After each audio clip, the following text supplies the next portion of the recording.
Hey guys, welcome back to another video. So even though weapons are in a bad spot right now, I thought it would be a good idea to go over all the string changing wedges for when, hopefully, the day comes when weapons won't just be stat sticks. Even though by the time that day comes, you'll probably already own these wedges, but let's just act like you saw this video and now you want a cool looking wedge. So let's check them out. So we're going to be starting off with the Polearm first, and I'll just show the regular, normal and heavy attacks now. Our first wedge is going to be Command and Thrust. That summons phantom spears that strike the target. Definitely one of my favorite wedges since it has some pretty cool details going for it. And of course doesn't change our heavy attack, but it will increase the range of which the blade can hit enemies while it spins. There is some weird hitbox stuff going on, as the side hitbox is a lot bigger than it should be, while the arrow itself, half of the arrow's head will miss, so maybe some attack range will help with that. Next, Piercing Ascent, which I'm sure you've already seen, allowing us to basically fly around. You can control it if you're quick enough and kinda steer it around. However, I don't think you can increase its range.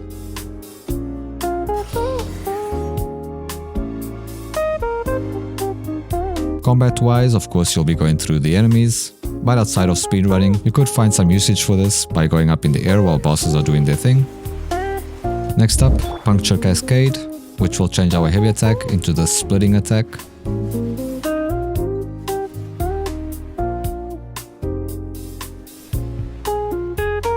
Shame you can't use it in the air, but it does come with a decent bit of range, and it can also go through walls.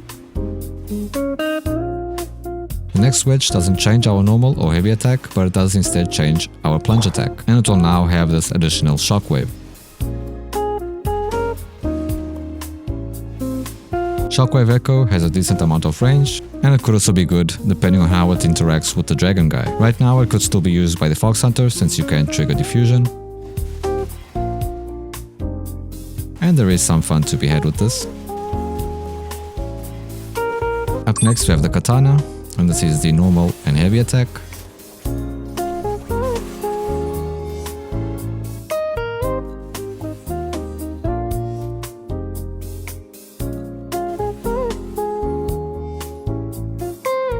Unfortunately, Katana only has one wedge, which is Crescent Flurry, which will change our heavy attack, and is of course going to be another really cool and fun looking wedge. Just be careful not to cancel the last hit too early, otherwise the blades won't go off. And you've probably already seen this kind of thing somewhere. Next is going to be the swords, and this is the normal and heavy attack. The first wedge, Whirl of Illusion, is going to change our normal attack string, and I really like the animations on this one as well.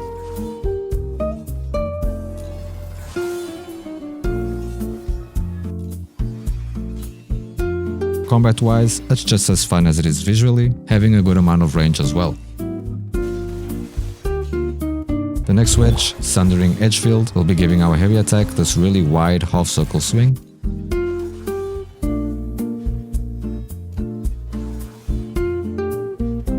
While it does have a decent amount of range, depending on how or what you want to use it for, the knockback could be kind of annoying. And for this one, you can increase its range. Next up, dual blades. And if you like using the non-wedge version, for whatever reason this might be useful, you can delay the last attack till like a second after the clone disappears, and this is of course going to be the heavy attack.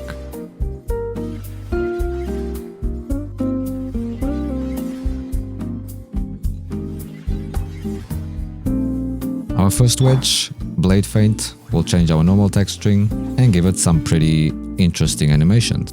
I see. It's pretty nicely detailed as you can see, and the blade is pretty accurately being held by the legs, which looks really nice.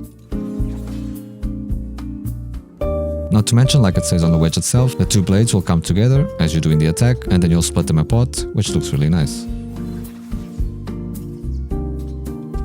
Combat-wise, this thing is pretty all over the place, but you can control it pretty well, so it is a fun and very cool wedge to use. Next up, this wedge doesn't change our normal or heavy attack, but instead will change our slide attack into something you've probably already seen as well. And Combat wise, you'll of course go through the enemies, knocking up smaller targets. Next up is the best weapon ever created by man, but it's a shame that in this game, that's all pretty standard stuff.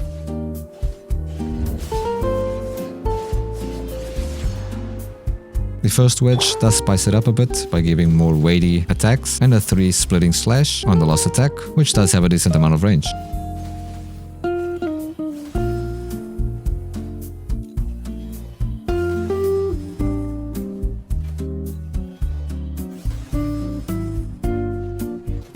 Combat-wise, the combo itself also has decent range on each swing, and you're able to somewhat control them pretty well.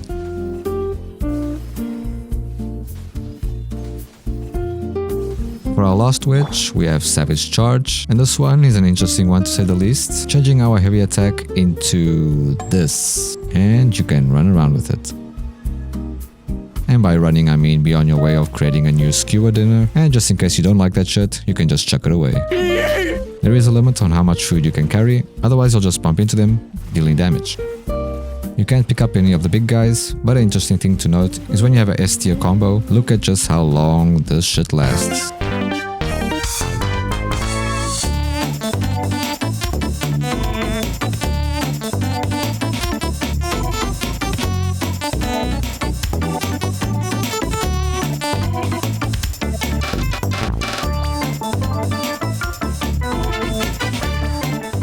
And instead of using the S tier combo to run around like a crazy person, you can instead just consume it all for this mini Bell type slash.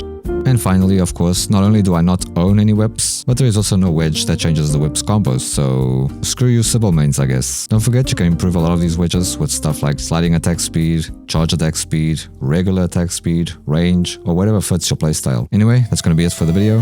Hope you guys enjoyed, and I'll catch you in the next one. See ya.